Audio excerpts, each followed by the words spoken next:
Vamos então à leitura do texto de relação ao sermão de hoje, no Evangelho de Mateus, capítulo 6, versículo 1 a 18.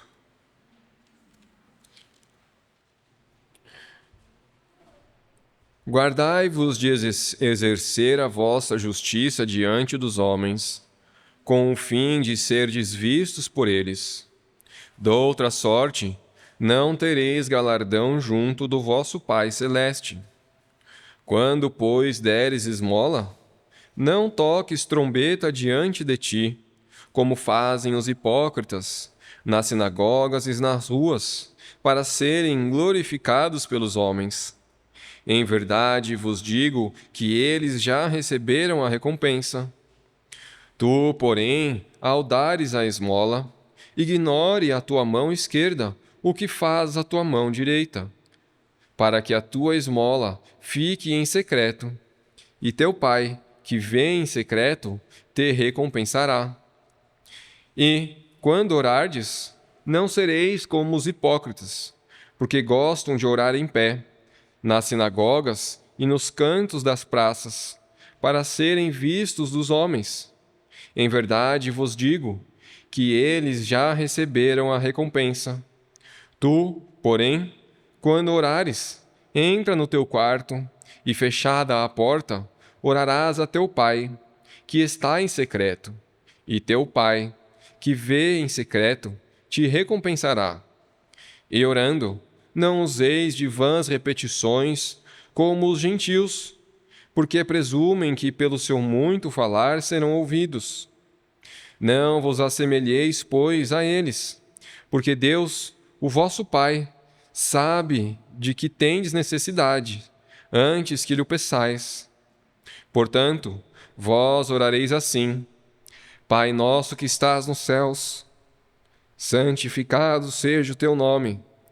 Venha o teu reino, faça-se a tua vontade, assim na terra como no céu. O pão nosso de cada dia dá-nos hoje. Perdoa-nos as nossas dívidas, assim como nós temos perdoado aos nossos devedores. E não nos deixes cair em tentação, mas livra-nos do mal. Pois teu é o reino, o poder e a glória para sempre. Amém. Porque, se perdoardes aos homens as suas ofensas, também vosso Pai Celeste vos perdoará. Se, porém, não perdoardes aos homens as suas ofensas, tampouco vosso Pai vos perdoará as vossas ofensas. Quando jejuardes, não vos mostreis contristados como os hipócritas, porque desfigurando o rosto, com o fim de parecer aos homens que jejuam. Em verdade vos digo que eles já receberam a recompensa. Tu, porém, quando jejuares, unge a cabeça e lava o rosto, com o fim de não parecer aos homens que jejuas, e sim ao teu Pai em secreto, e teu Pai, que vê em secreto, te recompensará.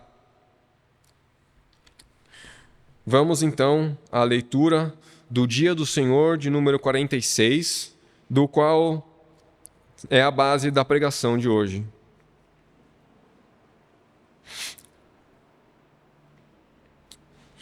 Catecismo de Heidelberg, Dia do Senhor de número 46.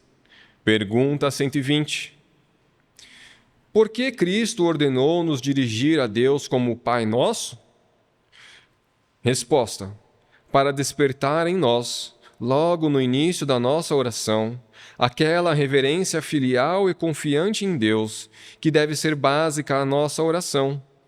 Deus, por meio de Cristo, tornou-se o nosso Pai, e, se os nossos pais não nos negam as coisas terrenas, muito menos Ele nos negará aquilo que te pedimos pela fé. Pergunta de número 121. Por que se acrescentou que estás nos céus? Resposta: porque essas palavras nos ensinam a não pensar na majestade de Deus de modo terreno, e a esperar do seu poder infinito, tudo aquilo de que necessitamos para nosso corpo e alma. Irmãos, vamos buscar o nosso Deus em oração, em preparação para a leitura do sermão. Ó, nosso Deus, Tu és maravilhoso, Tu nos entregou a Tua bendita palavra, Tu tens nos edificado por meio dela, e mais uma vez damos graças a Ti pelos ministros que o Senhor tem levantado ao longo da história para nos providenciar ensinamentos da Tua palavra, para que possamos caminhar nos Teus caminhos. Também este sermão que será lido agora, damos graças a Ti por termos acesso a ele. Senhor Deus, clamo a Ti, Senhor, que o Senhor conduza o Teu povo aqui para que consigam humildemente prestarem atenção no sermão, que apesar da minha fraqueza, da minha pequenez, as Tuas ovelhas possam ouvir a Tua voz, possam ver a Jesus Cristo, o nosso Salvador, Senhor, e que a leitura desse sermão também ocorra em boa ordem, e que nada em mim possa atrapalhar os Teus filhos de ouvirem, de serem edificados. Por favor, te pedimos, em nome do Senhor Jesus Cristo. Amém.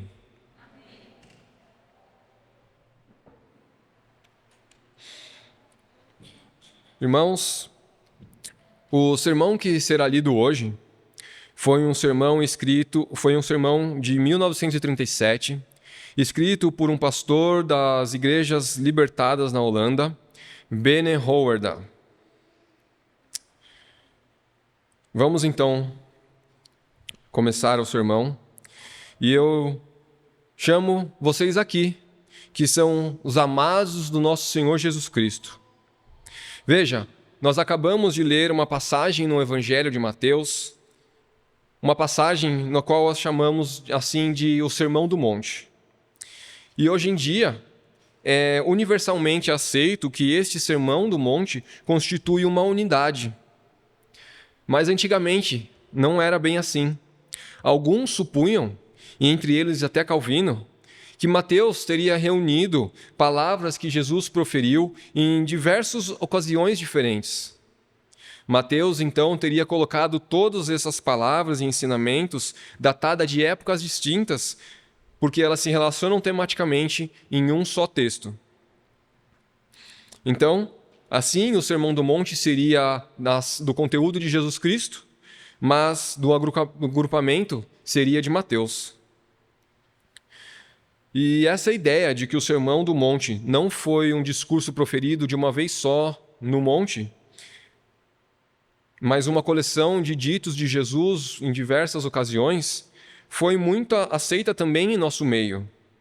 E assim, supunha-se também que Jesus não teria proferido o Pai Nosso ali no monte, mas sim que ele proferiu essa oração por um pedido de seus discípulos, como vemos em Lucas 11. Bom, mas atualmente nós já temos que essa posição está amplamente abandonada. Por mais de uma razão, assume-se que o Sermão do Monte não é uma coletânea de diferentes ocasiões e palavras em lugares diferentes, mas sim um único sermão, proferido em sua totalidade por Jesus Cristo no monte. E, em minha opinião, temos que considerar o Sermão do Monte, sim, como um discurso, uma só peça, não como uma coleção. E disso discorre, portanto, que Jesus também proferiu a oração perfeita aos seus discípulos ali no monte, ainda bem no início de seu ministério. Mas aí, então, para alguns surge uma grande dificuldade no fato de que, segundo Lucas, Jesus ensinou o Pai Nosso a pedido de seus discípulos, e em todo caso, numa ocasião, num tempo muito depois do Sermão do Monte. Embora nós não possamos indicar exatamente quando isso aconteceu, provavelmente aconteceu no último semestre do trabalho de Cristo. E aí, então, temos uma tensão. porque Mateus disse que foi no começo, mas Lucas disse que foi no final. Contudo, não há uma contradição nisso. A solução reside no fato de que Jesus proferiu essa oração 2 vezes. 2 vezes, como modelo à sua igreja. E, naturalmente, não a proferiu para que nós ficamos repetindo sempre literalmente, mas sim para que, por este modelo, a nossa oração seja norteada e, assim, em nosso orar, cheguemos cada vez mais à obediência. Ele proferiu essa oração no início de seu ministério, quando recém começava a reunir os seus discípulos ao redor. E depois, novamente, perto do fim da sua vida, ele proferiu a mesma oração. Então, ele não atendeu a um pedido dos discípulos de que formulassem uma oração específica para que eles pudessem se distinguir de grupos, por exemplo, para se dizerem diferentes dos discípulos de João. Mas lhes apresentou a antiga oração, que não apenas um grupo da igreja, mas toda a igreja deve orar. Assim, esta oração, pelo fato de ter sido repetida, foi mantida como oração, não apenas deste ou daquele, mas como oração de toda a igreja, como oração de todos. Não é a oração de alguém em alta posição, não é a oração de alguém especialmente agraciado. Não é a oração, por exemplo, de um cristão que é avançado, mas é a oração de cada membro da igreja. Portanto, deixando inteiramente de lado a questão de quais experiências especiais nos couberam, cada um de nós tem o dever de orar, Pai Nosso. E devemos orar, Pai Nosso que estás nos céus. Como sempre, já na própria invocação, não se trata de ousadia, não se trata de necessidade, mas é simplesmente uma questão de obediência. Afinal, trata-se aqui da lei da oração. Cada membro da igreja que deseja submeter-se obedientemente a Jesus Cristo, ora assim: Pai nosso que estás nos céus. E por isso então, meus irmãos, eu trago a pregação desta noite com o título de Em nossa oração, confessamos a Deus. E Cristo nos ensinou a orar assim, para que em nossa oração confessássemos a Deus como um Deus de amor, Deus da igreja e Deus da majestade. E esses serão os 3 pontos dessa pregação. Então, vamos ao primeiro ponto, que Cristo nos ensinou a orar assim, para que em nossa oração confessássemos a Deus como Deus de amor. Evidentemente, eu não posso hoje me aprofundar nos muitos problemas relacionados ao Sermão do Monte, mas na passagem que nós lemos, temos 3 pontos abordados: a esmola, a oração e o jejum. E fica imediatamente claro que Cristo, em cada um desses 3 pontos, se volta contra a teoria prática farisaica. Jesus diz: guardai-vos de exercer a vossa justiça diante dos homens, como fazem os hipócritas. Ele também diz: e quando orardes, não serei como os hipócritas. E também, quando jejuardes, não vos mostreis contristados como os hipócritas. Todo o Sermão do Monte, na verdade, não é outra coisa senão uma grande luta contra o farisaísmo. O farisaísmo com a sua hipocrisia, que por suas ordenanças tornava a aliança sem efeito.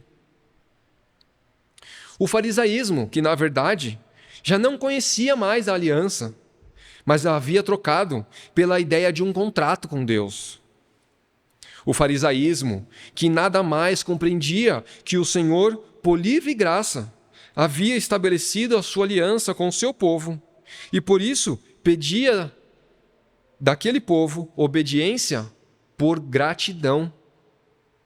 O farisaísmo, que simplesmente transforma os homens em operários de Deus, em uma parte autônoma que trabalha para ele e, portanto, também podia reivindicar junto a ele o direito a um salário pelos seus serviços prestados. Pois, deste modo, irmãos, as obras da lei tomam o lugar da livre graça de Deus. Era-se salvo não pelo mérito, era-se salvo, na verdade, pelo próprio mérito, e não pela infinita misericórdia do Senhor. E pelo fato de os fariseus se verem como parte meritória, que em troca das suas boas obras podiam exigir o seu salário segundo aquele contrato existente que eles inventaram, por isso, naturalmente, também o seu orar tinha se tornado totalmente equivocado. Orar não era para eles a interação confidencial do filho com o pai, mas era trabalhar a serviço do Senhor. Sua oração também era um meio, uma obra com a qual eles achavam que mereciam. E quanto mais oravam, mais salário eles recebiam. Nós sabemos por experiência própria, o trabalhador que faz horas extras sempre recebe a mais. E assim, os fariseus fiéis à lei faziam horas extras nas orações para ganhar um extra junto a Deus. E então, faziam isso preferencialmente em público. Aliás, os outros podiam tomar eles como exemplos, né? Afinal, Deus não tinha em sua corte trabalhadores tão valentes quanto eles. Era isso que eles pensavam. E é contra essa prática que Cristo se ira. Contra o coração, portanto, daqueles que violam a aliança. E ao lado disso também, contra a oração dos pagãos, que julgam que serão ouvidos pela multiplicidade de suas palavras. E de fato, meus irmãos, entre a oração dos fariseus e dos pagãos, não há mais diferença nenhuma de princípio. Com efeito, ambos veem a oração como uma obra meritória, pela qual Deus tem a obrigação de recompensá-los. E aí, a oração aqui não é o falar em amor do filho com o pai, mas o trabalho egoísta do servo, aquele servo que visa apenas o seu salário. Na oração, em última análise, não é o filho que busca o pai, nem a sua honra, nem o seu reino, nem sua vontade, mas nela, o servo busca a si mesmo. Busca a própria salvação e a própria glória.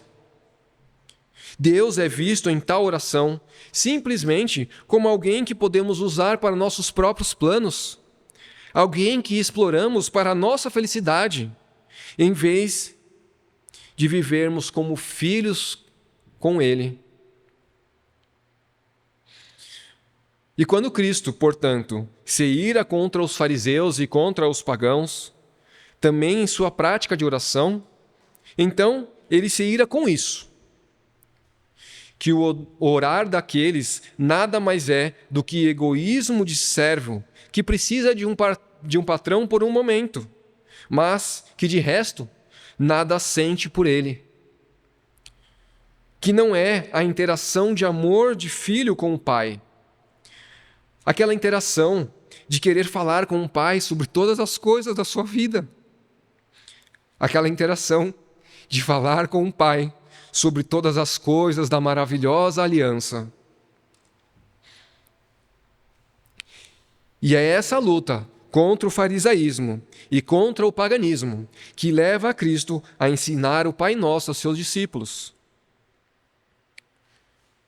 Agora, veja, irmãos, esse Pai Nosso é alguma coisa absolutamente nova?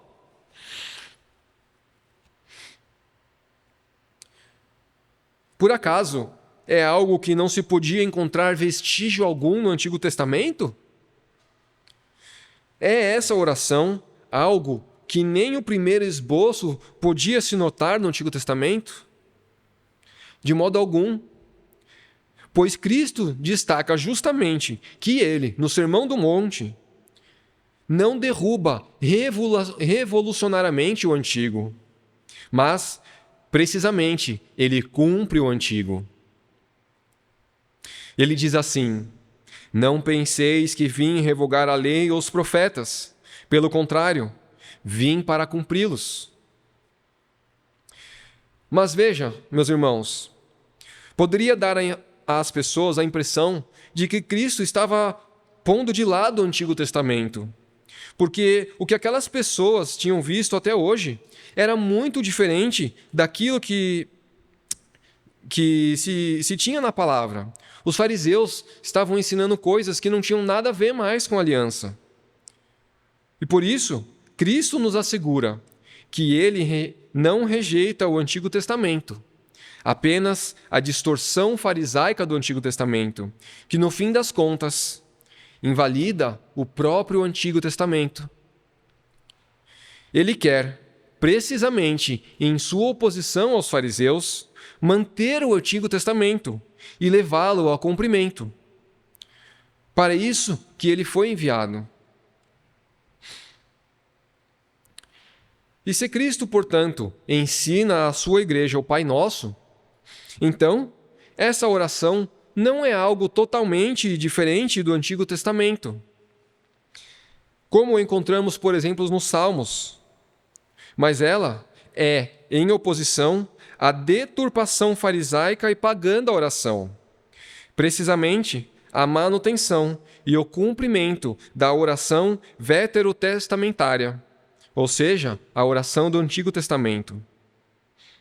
Os grandes pensamentos fundamentais que subsagem a oração veterotestamentária, Cristo os mantém e ele os desenvolve. Mas ele não os derruba em absolutamente nenhum ponto. Talvez pensai convosco mesmos: ora, comece logo a falar do Pai Nosso. Não é disso que fala o dia do Senhor de hoje? Mas vós não podeis, irmãos, de modo algum, compreender essa invocação e vê-la em toda a sua glória e riqueza, se vós não aterdes ao fato de que Cristo escolhe expressamente essa formulação por oposição aos fariseus e os pagãos. E também, se não vos aterdes ao fato de que Cristo aqui mantém e cumpre o Antigo Testamento. E uma vez, irmãos, que tenhais visto aquela prática farisaica daquele tempo, irmãos, vós vos assustareis em ver vossos próprios pecados de oração subitamente ali retratados. Pois qual era o primeiro pecado na oração dos fariseus? Qual era o pecado deles quando iam se dirigir a Deus? Vamos ver isso primeiro passando pela oração dos pagãos. Os pagãos que não têm a revelação, naturalmente, começaram a inventar nomes para Deus. Começaram a fantasiar. E não podemos culpá-los por isso, eles não têm a revelação.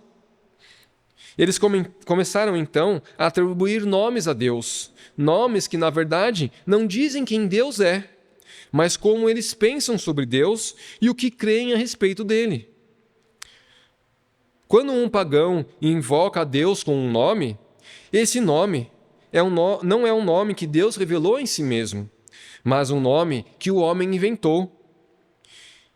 E com os pagãos não pode ser diferente. Mas, meus irmãos, pode sim ser diferentes com o povo do Senhor, com Israel e com a igreja, pois esses têm a palavra da revelação.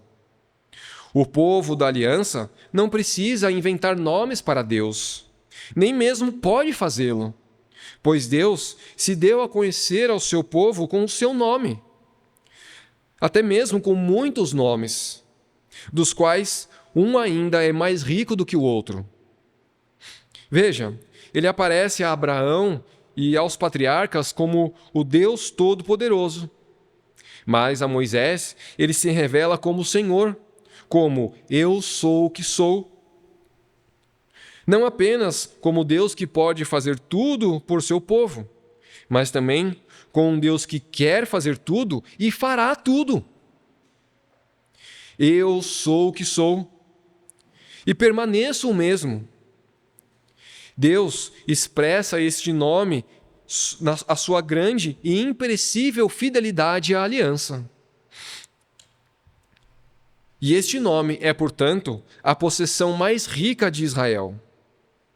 Por isso, as orações nos Salmos também estão cheias do nome Senhor, ou Yahvé, ou seja, o fiel Deus da aliança.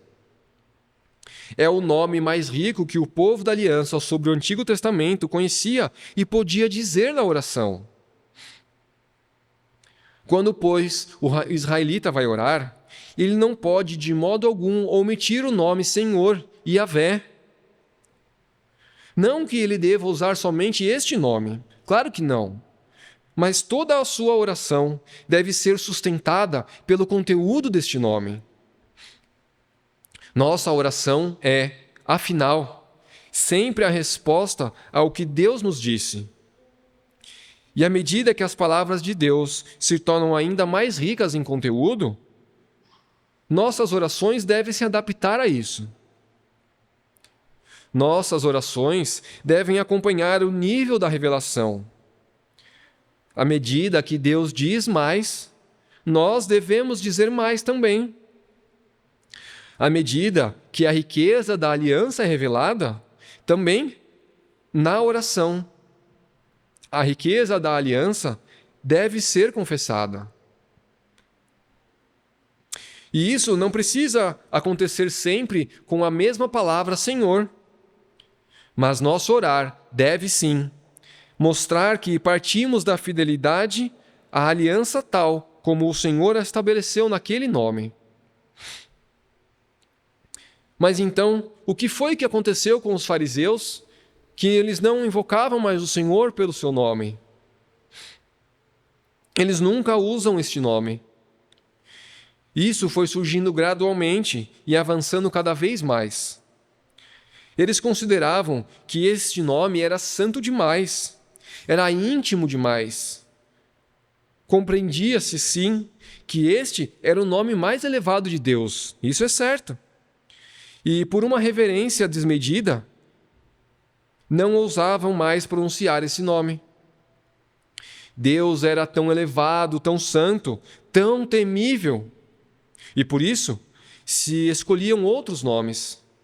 Chamavam-no de o Eterno, ou também o Vivente. Não se ousava mais chamar o Senhor por seu nome mais elevado. Por reverência, limitava-se à designação nas quais confessavam apenas a majestade do Senhor. Passou-se, então, a ter, na verdade, apenas nomes que expressavam a distância, a infinita distância entre Deus e o homem. O eterno em contraste com o homem como meramente temporal. O vivente em oposição a nós que somos sujeitos à morte. Deus tornou-se Deus apenas de majestade. Deus, sim, é toda a majestade, mas também é um Deus de amor e graça. Um Deus de distância, ele se tornou para os fariseus, e não um Deus de comunhão. Ele era, para os fariseus, um Deus infinitamente elevado, mas eles não podiam dizer algo como se cantava em um antigo hino. Dizia assim: embora ele seja infinitamente elevado, ele olha por nós. A comunhão da aliança não era mais vista, não era mais crida. Não apenas não se usava mais a palavra Senhor, mas também não se confessava mais a realidade deste nome na oração. E assim, o Senhor tornou-se naquele tempo, para toda a massa, o Deus de longe, do qual não podem se aproximar. Ele é tão santo que não ousam chamá-lo pelo nome, que está tão elevado que não há mais comunhão entre ele e o seu povo.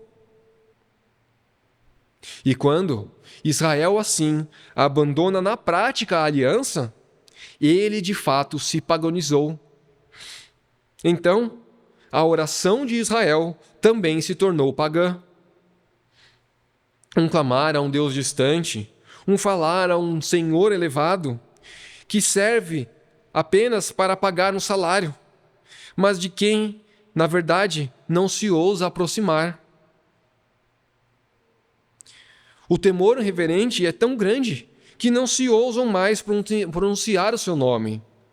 Há somente distância de Deus. E foi contra isso que Jesus se irou. Então, quando ensinou a sua igreja a orar. E ele nos ordenou, com alta autoridade, a orar agora, de modo diferente dos fariseus e dos pagãos. Não a orarmos como servos dele, que sabem apenas que Deus, seu Senhor, está tão acima deles e infinitamente acima, mas como filhos, que sabem que seu Pai está muito perto deles, infinitamente perto, que a sua fidelidade e o seu amor e sua graça são tão grandes, são infinitamente grandes. Cristo quer que confessamos a tremenda intimidade da aliança. Vós, portanto, irmãos, dizei: Pai nosso. Isso não quer dizer usai apenas essa expressão, mas orai, essencialmente assim, mesmo que vossas palavras sejam um pouco diferentes. Irmãos, orai nesta fé. Pois, quando Cristo ensina a dizer Pai, ele não revoga a lei e os profetas, mas ele os cumpre. Ele mantém a aliança tal como estava estabelecida no Antigo Testamento, no nome do Senhor, e ele expressa a gloriosa comunhão da aliança, da forma mais rica, ainda mais calorosa, ainda mais íntima. Cristo, o nosso Salvador, nos ensina a dizer Pai, pois ele não veio para revogar e abolir o Senhor do Antigo Testamento, mas para cumpri-lo e completá-lo no mais belo nome, o nome Pai. Irmãos, então agora, eu creio que contra esse pano de fundo, vós vedes bem o vosso próprio pecado. O pecado que também os fariseus e os pagãos praticam. Nós ousamos a dizer Pai em nossas orações? E veja, eu não me refiro aqui a recitar o Pai Nosso rapidamente e sem pensar. Isso com certeza não é orar. Mas, irmãos, ousas dizer Pai quando pensa sobre isso? Quando pensa quem Deus é, quem Tu é e o que esse nome Pai contém? E não acontece convosco e comigo exatamente como com os judeus, que recuamos diante disso, de tomar esse primeiríssimo nome em nossos lábios?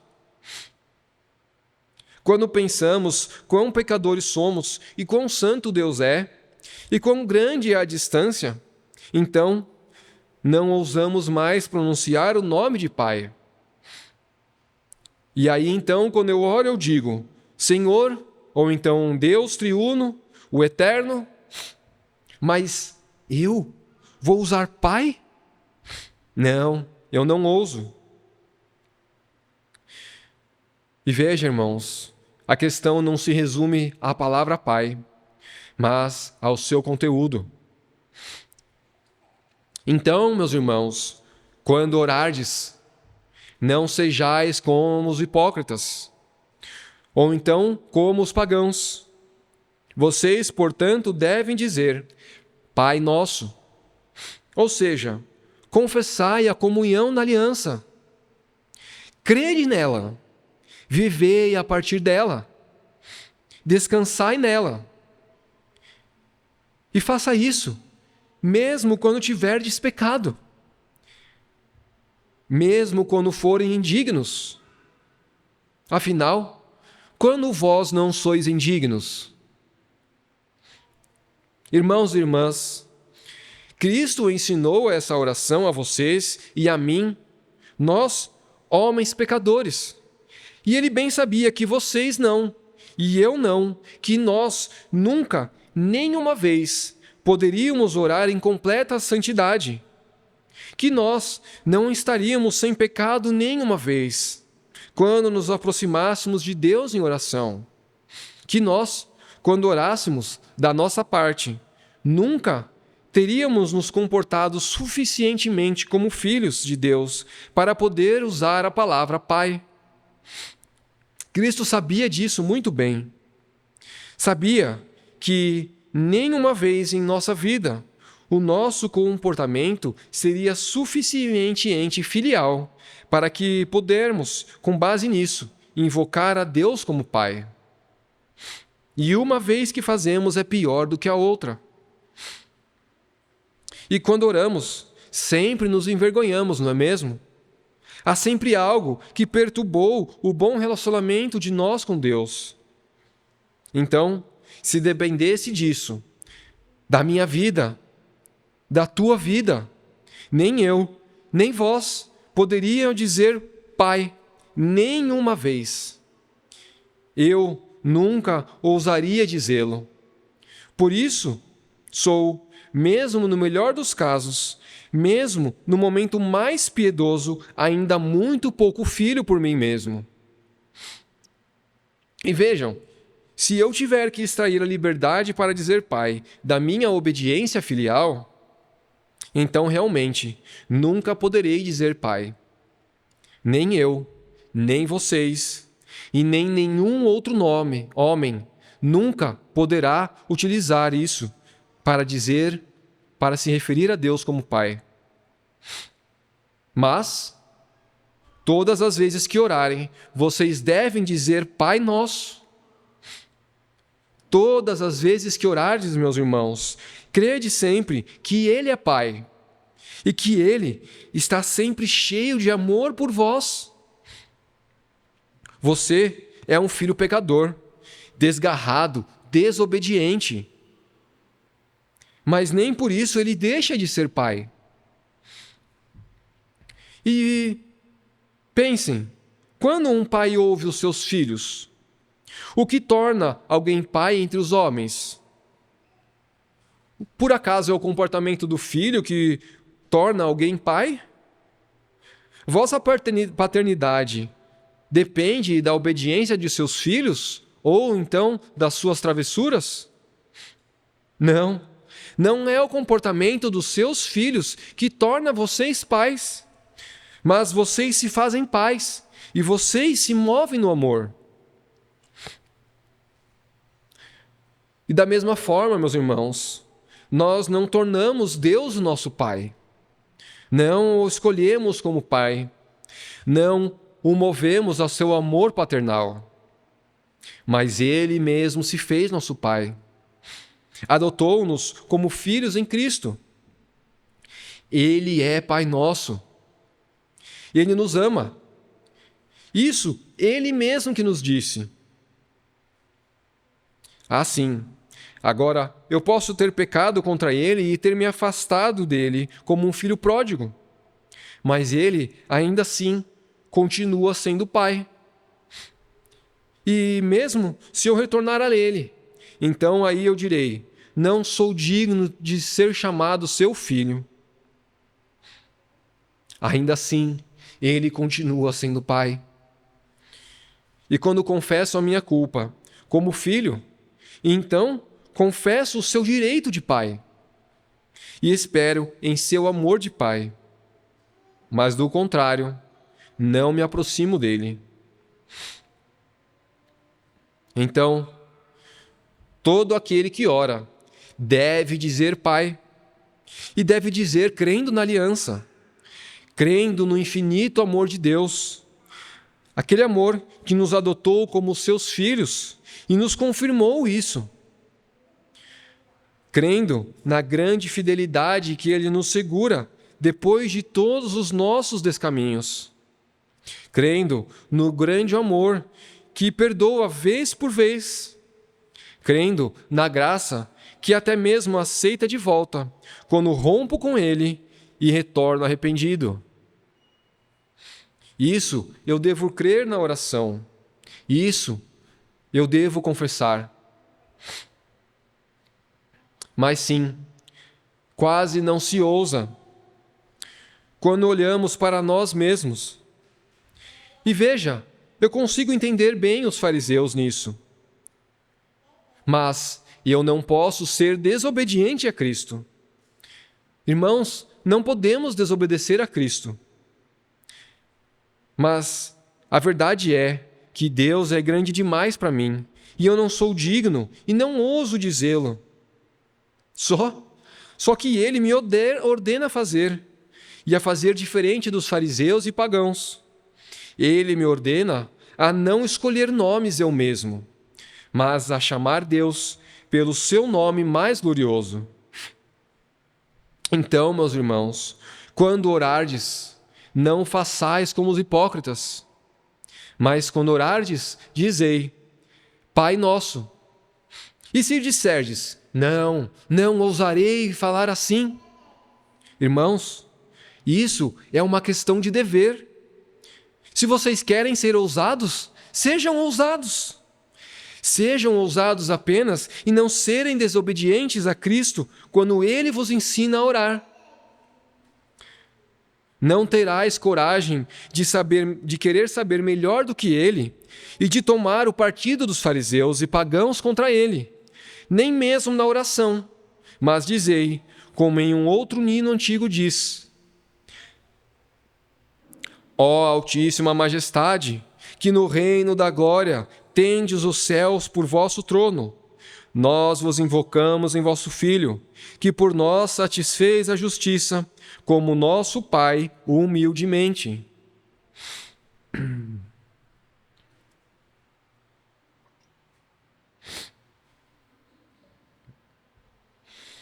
E aí então, meus irmãos, nós chegamos ao segundo ponto dessa oração, que Cristo nos ensinou a orar para que em nossa oração confessássemos a Deus como Deus da igreja. Então, se eu vos fizer a pergunta agora, com qual palavra da invocação nós temos mais dificuldade em orá-la de coração? Então, a resposta de todos provavelmente seria agora, a palavra Pai. Certamente nós temos grande dificuldade nisso, como vimos. Mas isso acontece justamente porque nós, na prática, quase sempre negligenciamos uma outra palavra, a palavra nosso. E eu creio que é aqui que o sapato aperta, a palavra nosso. Que essa é quase a palavra mais difícil em toda essa oração. Que é principalmente por causa dela que nossa oração empaca e nós não consigamos dizer Pai. Nós dizemos esse nosso com a boca às vezes, mas não com o coração. Nosso é a vida na aliança. Nosso é a vida em comum com o povo de Deus. Então, talvez vocês digam em seus pensamentos, mas eu não tenho nada contra ninguém, consigo me dar bem com todos. Não tenho dificuldade com esse nosso, então. Mas não diga isso, meus irmãos, com tanta certeza. Pois veja, não estou lutando esta noite contra brigas, querelas, divisões, embora essa palavra nosso também tenha a ver com isso. Para a maioria das pessoas, e isso justamente é o fatal, para a maioria das pessoas, a palavra nossa, nosso, definitivamente não existe. Veja, as pessoas não estão em conflito com ninguém. Ótimo. Mas isso não é o pior. Mesmo se elas estivessem em conflito com alguém, isso não seria o pior. O grave é isto, que cada um, especialmente na vida religiosa, está completamente por conta própria, vivendo as suas próprias vidas, que ele, na vida religiosa, especialmente na oração, não conhece o contato com os irmãos. E olha, irmãos, eu descubro cada vez mais que a vida religiosa, nós somos quase todos individualistas obstinados, meus irmãos. E por que isso acontece? Porque nós pensamos que a religião é um assunto para cada um pessoalmente. A religião é uma coisa só minha. E aí, a oração, nós pensamos que a oração é uma coisa muito pessoal. Nela, cada um está sozinho. E aí dizemos, isso é um assunto entre Deus e a minha alma. Eu creio, meus irmãos, que este é quase um pecado de estimação de todos. Um pecado de qual nós quase não fomos convertidos. Um pecado que lança trevas sobre a vida de todos nós. O individualismo nos atingiu, meus irmãos, quase que cabeça por cabeça, e lançou raízes tenazes em nós. Quase não se consegue erradicá-lo. E esse individualismo também nos leva à ilusão de que a oração tem a ver apenas com a pessoa individual com Deus. Deixa eu falar mais um pouco sobre isso. Vocês lembram de Elimeleque, marido de Noemi, que na dificuldade abandonou o povo do Senhor? Veja, meus irmãos, Elimeleque morava na cidade de Belém, que quer dizer a casa do pão. E na dificuldade, ele deixou de pensar no povo da aliança. O povo da aliança do qual ele tinha sido colocado. E passou a pensar apenas em si mesmo. E foi assim, pensando apenas em si mesmo, buscar socorro fora do Senhor. Ele se mudou para um povo pagão que parecia ser mais próximo. Talvez ele visse boas oportunidades lá. Então, o que ele fez? Ele buscou socorro nos moabitas, longe de Deus. E veja, meus irmãos, este pecado de Elimeleque está presente em nossas orações e em toda a nossa vida espiritual. Isso é, a falta de sentimento de solidariedade, a deficiência de não se ver como parte de todo o corpo, como membro do corpo, mas nos vemos como um indivíduo solto, sem conexão uns com os outros. Meus irmãos, talvez vocês não ainda estejam compreendendo totalmente o que eu quero dizer. E aí vocês dirão, tá bom, você está querendo dizer que nós devemos sempre orar todos juntos? Não, naturalmente que não. Devemos então orar mais uns pelos outros? Com certeza, nós devemos fazer isso. Mas não é sobre isso que eu quero falar, embora isso sim esteja relacionado. O que eu quero dizer aqui essa noite é isto. Como vemos a ordem entre o indivíduo e a comunidade da igreja? Como vocês veem isso, meus irmãos? Vocês precisam examinar isso. Em geral, podemos pensar assim. Deus redime cada um separadamente. Hoje um, amanhã outro. E todos esses crentes individuais passam então a se unir e formar a igreja. E aí então, portanto, a ordem é Deus, crente individual e comunidade da igreja. Queremos sempre que primeiro devemos obter a nossa parte pessoalmente em Deus e que isso é um assunto muito particular. É um assunto que passa à margem de todas as pessoas e que somente quando algo acontece conosco pessoalmente, nos tornamos membros da igreja. Mas, meus irmãos, eu tenho que lhes dizer que não é assim que as coisas funcionam. A ordem não é Deus, indivíduo e igreja. A ordem é Deus, igreja e indivíduo. Eu tenho que lembrar que isso é bem explicado no Dia do Senhor, de número 21, que fala sobre a igreja. Mas nós falaremos de novo sobre isso aqui. E, irmãos, não me cansarei de dizer e repetir essas coisas, pois não há nada que fale tão pouco às pessoas, não há nada que tenha tão pouca influência sobre elas, quanto precisamente a consciência da igreja. E por isso, por essa dificuldade de termos consciência da igreja, isso deve ser inculcado em nós. Devemos ouvir isso sempre, devemos lembrar disso sempre, para que possamos desfrutar da consolação justamente pessoal. Irmãos, sem a consciência de igreja, nós não temos consolo. Vede, irmãos, Deus não redime toda sorte de indivíduos, cada um por si, para depois juntá-los na comunidade da igreja. Não, mas Deus redime o seu povo, a comunidade da igreja. E nessa redenção participam, então, todos os que pertencem a essa comunidade da igreja, todos os que pertencem ao círculo da aliança, todos que são membros do corpo de Cristo. Religião não é, portanto, um assunto estritamente pessoal, mas o assunto mais social do mundo. Não é algo particular, meus irmãos, mas sempre um assunto da comunidade.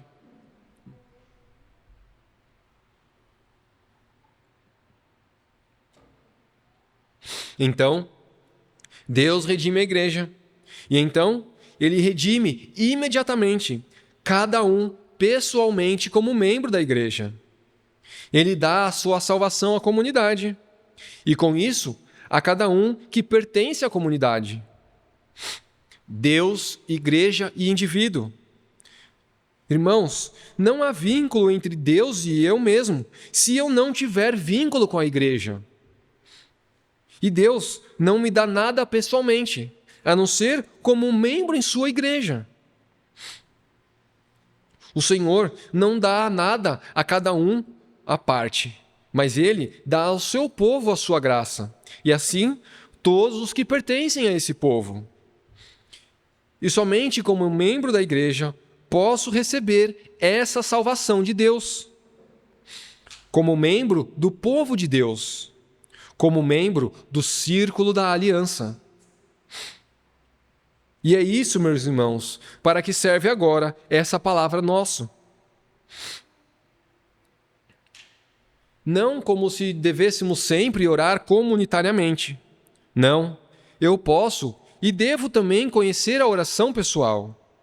Mas quando oro pessoalmente, devo sempre ir a Deus como membro do seu povo.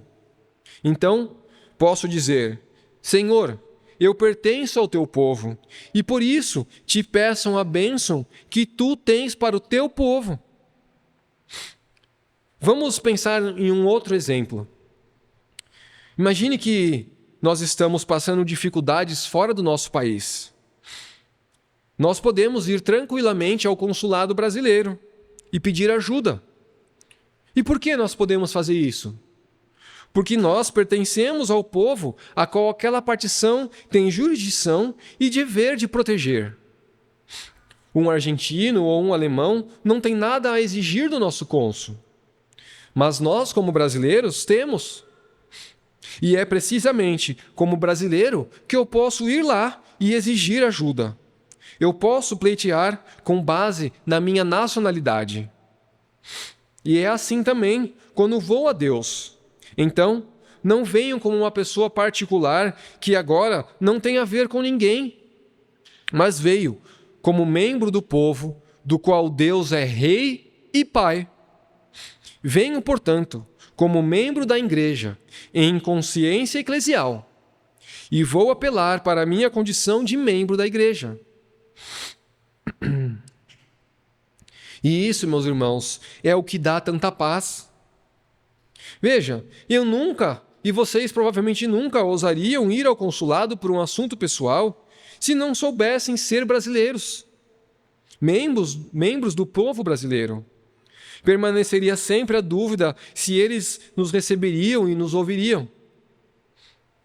E eu nunca ouso me aproximar de Deus, nunca ouso chamá-lo de Pai, a menos que eu me saiba membro da sua grande família, a igreja.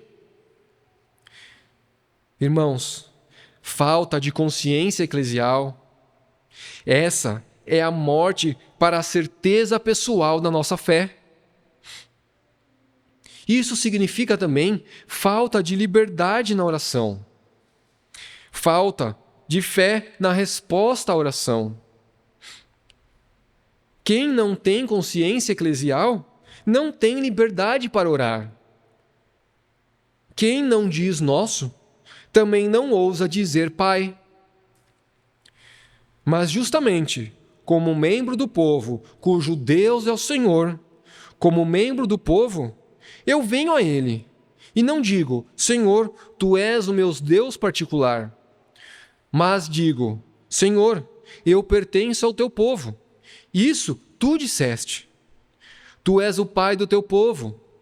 E isso Tu também disseste. E por isso eu posso te chamar de Pai. Posso te chamar de Pai Nosso do Teu povo, e assim, Pai também meu.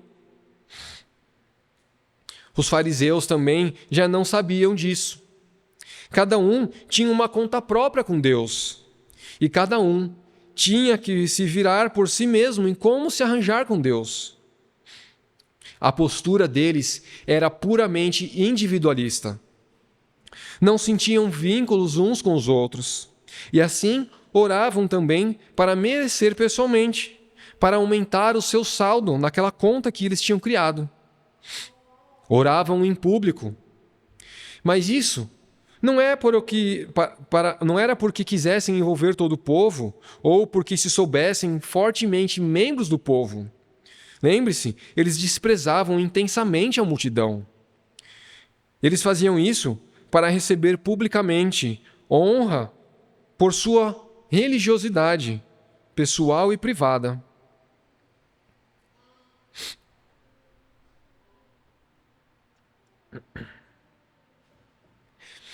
Mas Cristo diz: entra no teu quarto. Não precisa exibir-te, nem mesmo com a tua vida de oração pessoal. As pessoas não precisam estar presentes. Mas quando entrares no quarto e orares, considerem-se assim ainda, com todo aquele povo, membro daquele povo de Deus, e dizei: Pai nosso, Senhor, agora venho a ti pessoalmente, mas contudo, como membro da tua família, que por isso também posso te chamar de Pai. E nesse nosso, Cristo não revogou a lei e os profetas, mas os cumpriu, pois assim oraram os piedosos do Antigo Testamento. Eles oraram como membros do povo. A piedade de cada um pessoalmente está enraizada na consciência de pertencer ao povo da aliança. Vez após vez, fazemos no Antigo Testamento a descoberta de que cada um ora como um povo do Senhor. Aqui não está o homem isolado diante de Deus, mas o israelita diante de Deus, do Deus de Israel. Está aqui o homem como membro da família diante do pai da família. E deste pertencer ao povo, o israelita recebe a sua confiança em Deus, tão forte como não seria possível sem esse ponto de partida. Vamos pensar nos salmos, meus irmãos. Salmos que são tão pessoais e, contudo, sempre orados por alguém que sabe ser membro da igreja. Vamos ao Salmo 25, que diz assim: Faze-me, Senhor, conhecer os teus caminhos por tua palavra e espírito. Isso é pessoal. Mas então ao final diz: Ó Deus, redime a Israel de todas as suas tribulações. Vejamos também o Salmo 32. Bem-aventurado aquele cuja iniquidade é perdoada. E depois: Alegrai-vos no Senhor e regozijai-vos, ó justos. Vamos também ao Salmo 106, no versículo 4 e 5. Lembra-te de mim, Senhor, segundo a tua bondade, para com o teu povo.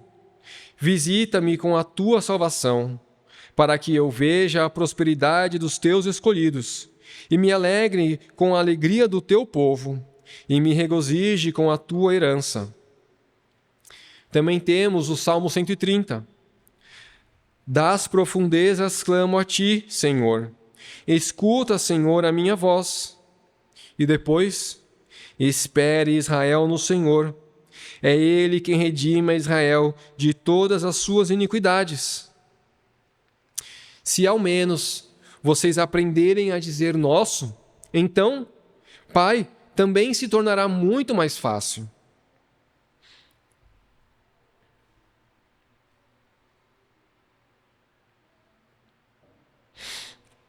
E aí então chegamos finalmente ao terceiro ponto, em que Jesus nos ensina a orar, para que em nossa oração confessássemos a Deus como um Deus de majestade. E hoje direi um pouco sobre que estás nos céus. Apenas direi isso. Se chamamos Deus simplesmente de Pai, isso não diminui a nossa reverência?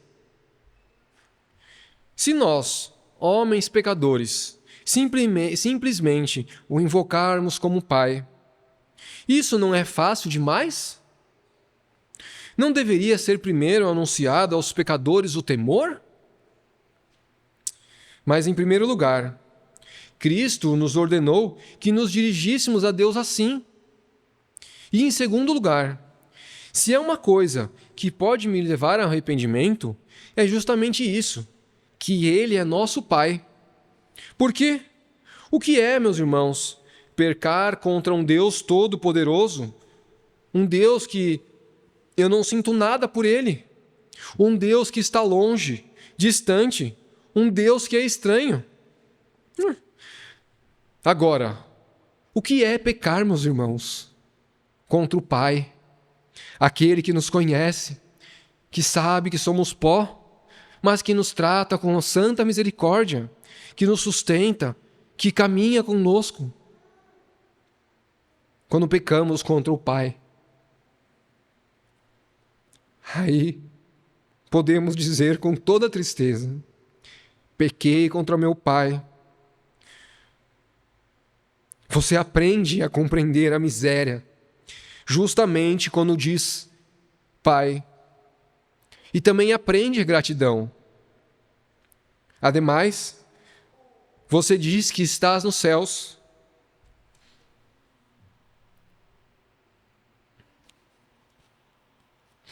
Deus está infinitamente acima de você.